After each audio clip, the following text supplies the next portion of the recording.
तो ओ रोमियो की box office performance देखते हुए ऐसा लग रहा है ये फिल्म भी फ्लॉप होने वाली है। इसका बजट तकरीबन 130 से 150 करोड़ बताया जा रहा है एंड अभी तक इसने बस 40 से 45 करोड़ ही कमाए हैं। एंड इसी के साथ शाहिद कपूर का कमबैक एक बार फिर से पोस्टपोन होता हुआ दिख रहा है। कबीर सिंह जो 2019 में आई थी उसके बाद से शाहिद कपूर ने कोई बड़ी हिट नहीं दी है और रोमियो के टीजर से ऐसी वाइब आ रही थी कि शायद 2026 में शाहिद कपूर का भी कमबैक हो जाए, बट जैसा सोचा वैसा नहीं हुआ। एंड इन दिस वीडियो वो रोमियो को लेकर थोड़ा बात करने वाले हैं कि फिल्म में ऐसी क्या कमियां थी और ऐसा क्या नहीं था कि फिल्म ऑडियंस को पसंद नहीं आ रही है। एंड इस वीडियो में फिल्म को लेकर स्पॉइलर भी होंगे, so now it's up to you, go ahead और लिव हियर। सो फिल्म की सबसे बड़ी प्रॉब्लम इसके इमोशंस हैं जो ऑडियंस फील ही नहीं कर पाती। और रोमियो एक टाइप की लव स्टोरी है with lots of style and गोर, बट प्यार के लिए हो रहा एक्शन में इमोशंस ना हो तो एक्शन अननेसेसरी फील होता है। एंड ओ रोमियो में कुछ ऐसा ही है। उस तरह played by Shahid Kapoor and Aafsa played by Tripti Dimri, उनके बीच की लव स्टोरी बहुत हल्की फील होती है। उस तरह एक तरफा प्यार में पागल आशिक की तरह बिहेव करता है, आफ्सा के लिए मरने तक को तैयार हो जाता है, लेकिन वो आफ्सा को लेकर इतना ऑब्सेस्ड कैसे हो जाता है ये दिखाया ही नहीं है। एंड उस तरह के इमोशन भी इतने गहरे नहीं थे कि ऑडियंस फील कर सके अपने एक तरफा आशिकी के लिए एक आदमी सीधा अंडरवर्ल्ड से पंगे ले ले। मतलब it is like Awarapan type की, जिनके अपने ख्वाब पूरे नहीं होते वो दूसरे के पूरे करते हैं, समथिंग लाइक दिस। लेकिन इमोशंस इतने डीप फील ही नहीं हुए। लीड पेयर के अलावा दूसरे कैरेक्टर्स के बीच भी कोई इमोशंस फील ही नहीं हुआ। एक मिशन में उस तरह की गैंग के कुछ लोग मर जाते हैं, लेकिन उन लोगों के मरने से ऑडियंस को घंटा फर्क नहीं पड़ता। उस तरह एंड उसके गैंग मेंबर्स के बीच डायरेक्टर्स ने कोई इमोशनल बॉन्ड एस्टैब्लिश ही नहीं किया और साइड कैरेक्टर्स बस फ्रेम में थे, वो आए एंड चले गए।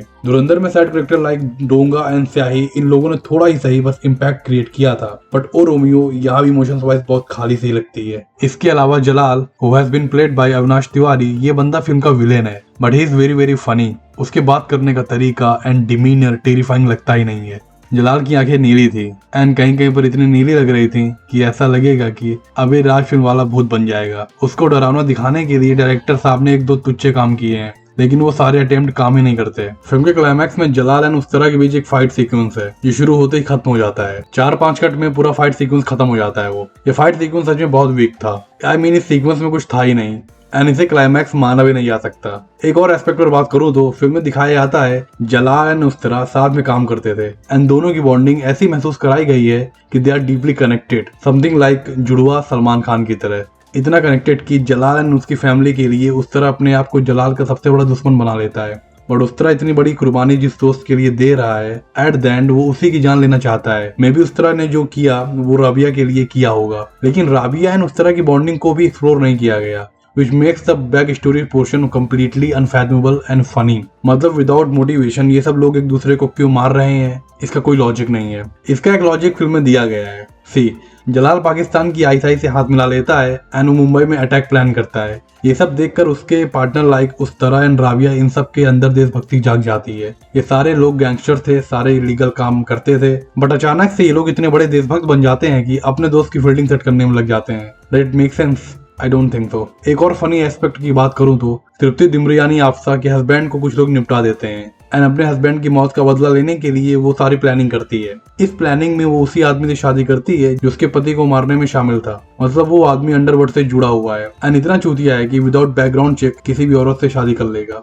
जरूर आफ्सा का कैरेक्टर अपनी आइडेंटिटी को छुपाने के लिए अपना रिलीजन चेंज करती है, ना बदलती है, but that is bare minimum. उसे हिंदू से शादी करनी है तो हिंदू ही बनना पड़ेगा। लेकिन इससे ज्यादा डायरेक्टर ने डिटेलिंग पर ध्यान ही नहीं दिया। इवन आफ्सा एंड उसके हस्बैंड यानी विक्रांत मासी, उनकी बैक स्टोरी भी जेन्युइन नहीं लगती है एंड मुश्किल से मुश्किल इस कपल के स्टोरी डेवलपमेंट पर 7 से 10 मिनट ही डायरेक्टर ने खर्च किए हैं। लेकिन ये बॉन्ड काम चलाऊ हो जाता है क्योंकि ये कपल बचपन से एक दूसरे को पसंद करता था, तो ये एज्यूम कर सकते हैं कि आफ्सा के रिवेंज में वो इमोशनल वेटेज रहा होगा। एंड इसी तरह फिल्म में कई लूप होल्स हैं। इमोशंस वाइज ये फिल्म मुझे कुछ फील नहीं करा पाती। फिल्म में तारीफ की बस 2-3 चीजें हैं, जैसे एक्टर्स की परफॉर्मेंस। अविनाश तिवारी को छोड़कर फिल्म में other prominent characters like Shahid Kapoor, Tripti Dimri, Nana Patekar की परफॉर्मेंस बहुत सही है, स्पेशली शाहिद कपूर की। वो बंदा हर एक एस्पेक्ट में अपने को परफेक्टली पोर्ट्रे करता है। Avinash Tiwari is a phenomenal actor, but उस भाई को एक जोकर की तरह प्रेजेंट किया गया। As usual Nana Patekar was solid and Tripti Dimri was also very good, but इनके अलावा जो भी एक्टर्स स्टार कास्ट में हैं उनका रोल बहुत छोटा था,